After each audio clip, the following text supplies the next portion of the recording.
World war 2 की starting में जब जर्मनी इतना तेजी से यूरोपियन कंट्रीज को कैप्चर कर रही थी तो पूरी दुनिया हैरान हो गई थी कि इतनी जल्दी कैसे हो सकता है, क्योंकि फर्स्ट वर्ल्ड वॉर में कितना टाइम लग गया था, सालों साल लग गए थे, फिर भी जर्मनी जीत नहीं पाई थी।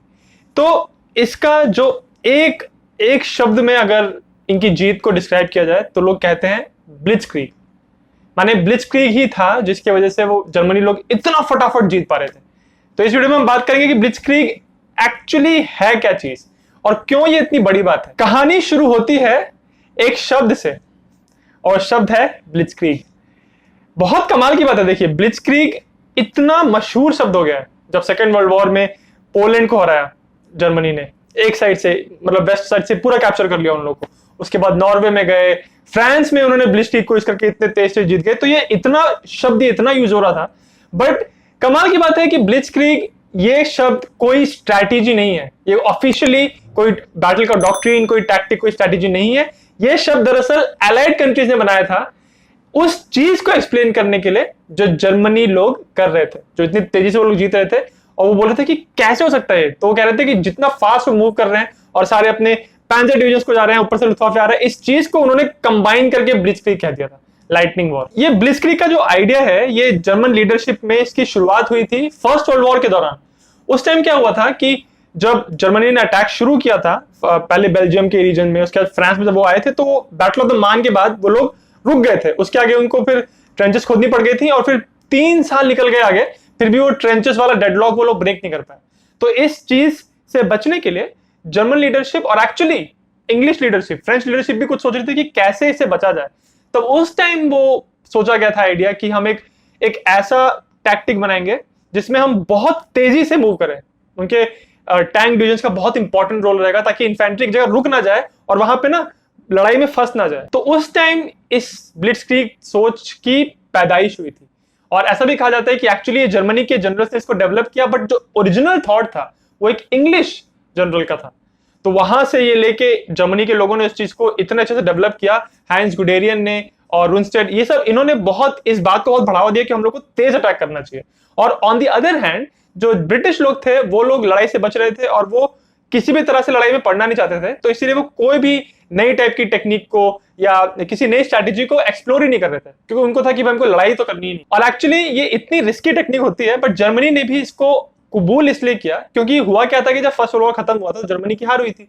तो उसमें ट्रीटी ऑफ वर्साइल्स जो हुई थी, उस ट्रीटी में जर्मनी को यह कहा गया था कि भाई तुम अपनी कंट्री में 1 लाख से ज्यादा फौजी स्टैंडिंग आर्मी रख ही नहीं सकते हो। तो अब इतनी छोटी आर्मी, उस 1 लाख की आर्मी में 10 डिवीजन बन जाएंगे। और वहां फ्रेंच आर्मी के पास 70-80 डिवीजन थे आर्मी के, बड़ी आर्मी थी उनके पास। तो उनसे टकराना है अगर, तो 10 डिवीजन में 1 लाख फौज में कुछ नहीं हो सकता। तो जब उनको पता चल गया कि इतनी छोटी आर्मी में हम कुछ कर ही नहीं सकते, तो उन्होंने नई डिफरेंट सोच को उन्होंने बढ़ावा देना शुरू किया। इसलिए कहते हैं कि necessity is the mother of invention. जब आपके पास कमी होती है किसी चीज की तो आप ज्यादा वैल्यू करते हो जो आपके पास ऑलरेडी चीजें हैं।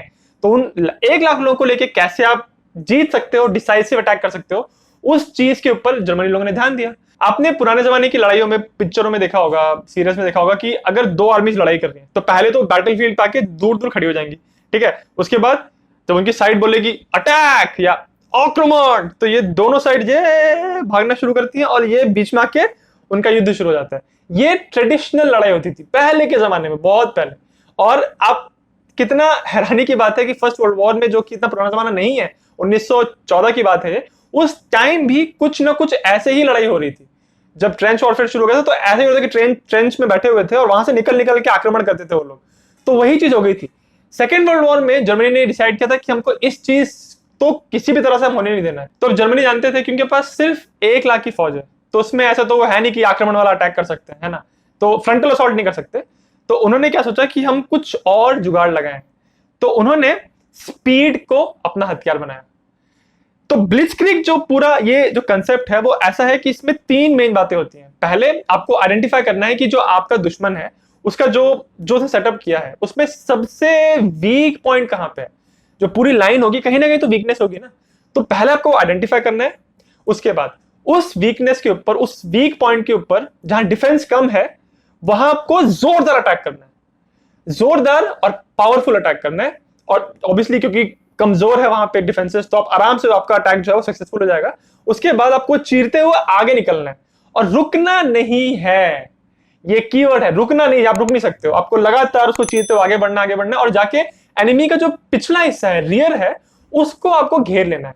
तो यहाँ आपका एनिमी है, आपने उसको यहाँ पे अटैक किया और ऐसे जाके पीछे से उसको घेर लिया, फिर और एक बार आपने घेर लिया तो एनिमी एकदम डिसोरिएंट हो जाता है कि करना क्या है उसको।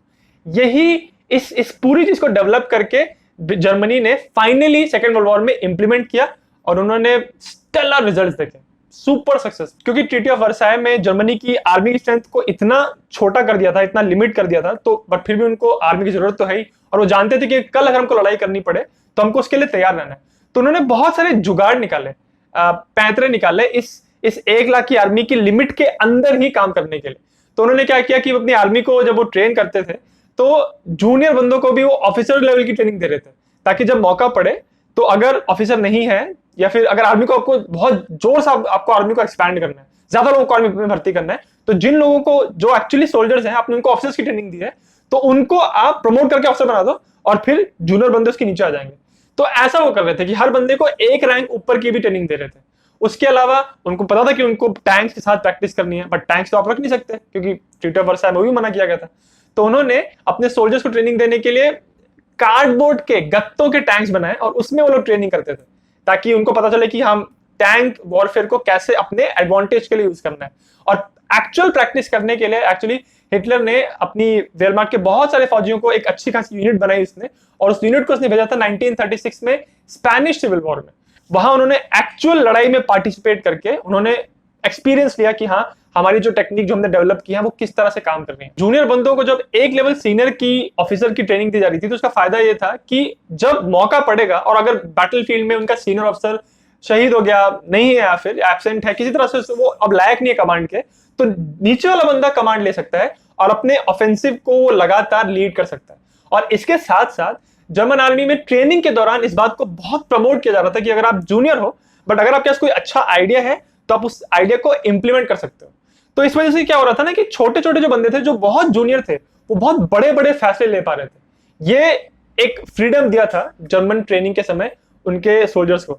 अभी सुनने से अच्छा लगता है कि हाँ यार ऑब्वियसली अगर क्रिएटिव थिंकिंग है किसी की, कोई अच्छा सोच पा रहा है ऑन द स्पॉट, तो उसको आपको करने देना चाहिए, बट ये बात हमेशा काम नहीं करती है। अब हम बात करते हैं कि ब्लिट्जक्रीग एक्चुअली काम कैसे कर रहा था। तो इसके 3 पहलू होते हैं। अब आज हम अक्सर ऐसा कहते हैं कि उस टाइम की जर्मन आर्मी बहुत स्ट्रांग थी, उनके पास टैंक्स भरे हुए थे, गाड़ियां थी, बट ये सच नहीं है।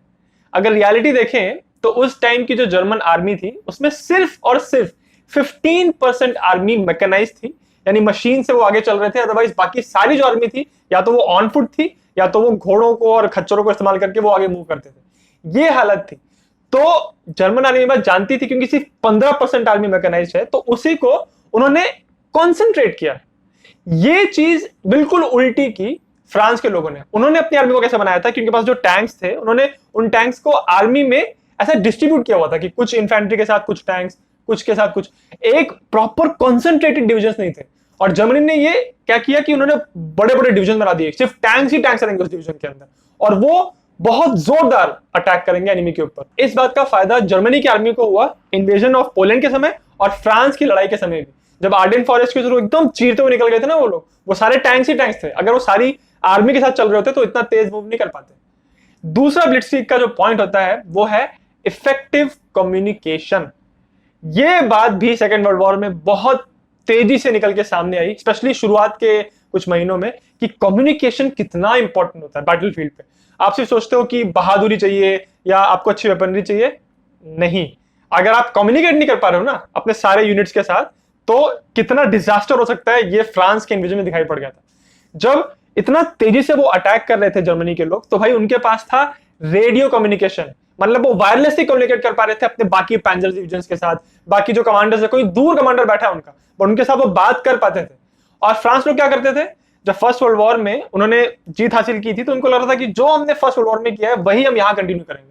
तो वो लोग कम्युनिकेट करते थे टेलीफोन लाइन से, या फिर कुछ फ्रेंच जनरल्स तो ऐसे थे जो मैसेंजर्स भेजते थे, ह्यूमन मैसेंजर जो दौड़ के जाएंगे, बाइक पे जाएंगे और मैसेज देंगे, ऐसा कर रहे थे। और कहां जर्मनी के लोग ऐसे फटाफट रेडियो कम्युनिकेशन, यहां आपने मैसेज किया, आपका टैंक मूव कर रहा है, टैंक के अंदर रेडियो इक्विपमेंट लगा हुआ है, आपने अंदर से अंदर बात कर ली अपने कमांडर के साथ और आपको रुकना भी नहीं पड़ा। ये मिनट का कम्युनिकेशन, लाइक 15-20 मिनट में आपकी बात खत्म। और यहाँ कई बार घंटे और ऐसा भी हुआ था कि दिन दिन लग जा रहे थे आपको मैसेज को एकदम लास्ट तक पहुंचाने में और फिर अपने वो बंदे से ऑर्डर लेके आने में। और उतनी देर में तो भाई ये लोग 50-60 मील कवर कर ले रहे थे। स्पेशली हाइंस गुडेरियन ने जो फ्रांस का इन्वेजन किया था वो तो 60-70 मील चला गया था यार, और इतना तेज चल रहा था। उतने में ये फ्रांस की जो आर्मी थी वो पूरी तरह कंफ्यूज हो रही थी। आप सोचिए कि आपको पता है कि हाँ अभी अटैक आने वाला है, आपको बताया गया है कि आपको अटैक एक्सपेक्ट करना है, आपने फोन रखा, तुरंत आपको दिखाई पड़ रहा है कि वहां से टैंक निकल रहे हैं, तो आप मतलब हो ना घबरा जाओगे आप। और ये जो डिसओरिएंटेशन का जो कंसेप्ट है ये ब्लिट्जक्रीग में बहुत इंपॉर्टेंट है। आपको अपने एनिमी को पूरी तरह से कंफ्यूज करना होता है, और जर्मनी की आर्मी इस चीज में पूरी तरह सफल हुई फ्रांस के इन्वेजन के दौरान। एक और कम्युनिकेशन में जो बात जिससे हेल्प मिली वो ये थी कि जब ट्रेनिंग कर रहे थे जर्मनी के सोल्जर्स, तो उनको ये सिखाया गया था कि अगर आपको सिर्फ मिशन दिया जाएगा और उसको किस तरह से करना है वो आपको देखना है। तो मान लो कि उनको ये मिशन दिया गया कि आपको ये पॉइंट है, पॉइंट ए, उसको आपको अटैक करना है। आपके पास दो रास्ते हैं, एक ये रास्ता है, एक ये। आप ये देख रहे हो कि आपको ये जो रास्ता है लेफ्ट वाला, इसमें आपको बहुत रेजिस्टेंस दिख रहा है, आपको बहुत हैविली गार्डेड दिख रहा है, और जो दूसरा साइड है वहां पे कम दिख रहा है। तो आप यहां से जाके अटैक कर सकते हो। इवन आपको इस बात के लिए अपने सीनियर बंदे से परमिशन लेने की जरूरत नहीं है। ये जो फ्रीडम था कि आपको परमिशन नहीं लेना, आप खुद कर सकते हो, ये मतलब डे और नाइट का फर्क कर दिया इसने। फ्रांस में ऐसा था कि आपको जो बोला आपको वही करना है और उसी तरह से करना है, और अगर कुछ चेंज करना है तो परमिशन लो पहले, और परमिशन ले जाओगे तो पहले फोन करो उनको। और बाद में तो जब जर्मनी लोग अंदर आ गए थे तो उन्होंने तो लाइंस भी काट दी सारी, तो कम्युनिकेशन ही नहीं हो पा रहा था। तो वो बंदों को भेज रहे थे कम्युनिकेट मतलब ऑर्डर पास करवाने के लिए, फिर वो ऑर्डर देंगे फिर लेके आएंगे, तब तक तो निकल जा रहे थे आगे। तो इस वजह से ये बहुत इंपॉर्टेंट होता है कि आप अपने जूनियर बंदों को ट्रेनिंग में क्या सिखा रहे हो। क्या आप उनको ये मोटिवेट कर रहे हो कि हाँ आप अपने आप से डिसीजन ले सकते हो, या क्या आप उनको बोल रहे हो कि नहीं आपको लीडरशिप को ही फॉलो करना है। बहुत सारी आर्मीज आज के टाइम भी ऐसे करती हैं कि इस बात को प्रमोट नहीं किया जाता है कि छोटा बंदा जो जूनियर बंदा है वो डिसीजन ले सके, इस बात को प्रमोट नहीं किया जाता है।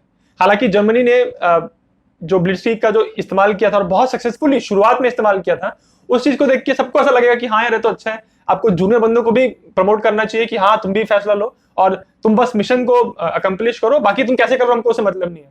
बट सारे लोग ऐसा नहीं करते हैं, क्योंकि ऐसा भी हो सकता है कि ये आपका जो ये आपने जो फ्रीडम दिया हुआ है जूनियर बंदे को वो उल्टा पड़ सकता है, इसलिए हमेशा ये चीज काम नहीं करती है। बट जर्मनी उस टाइम लकी थे, उन लोगों के लिए ये चीज पूरी तरह काम की, क्योंकि फ्रेंच लीडरशिप जो थी वो बहुत ही बुरी तरह से सिचुएशंस को हैंडल कर रही थी। जर्मनी लोग बहुत लकी भी थे कि जितना इफेक्टिव उनका कम्युनिकेशन था उतना ही खराब था फ्रेंच कम्युनिकेशन। और साथ में ये भी कहना होगा कि उस टाइम जो फ्रांस की लीडरशिप थी वो बहुत अच्छे से ना इस सिचुएशन को रिएक्ट नहीं कर पा रही थी।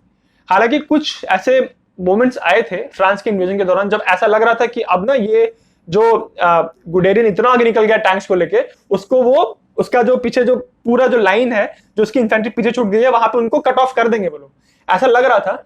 बट ऐसा हो नहीं पाया। जो तीसरा एलिमेंट होता है ब्लिट्जक्रीग का वो होता है बहुत तेजी से मैकेनाइज्ड कोऑर्डिनेटेड अटैक।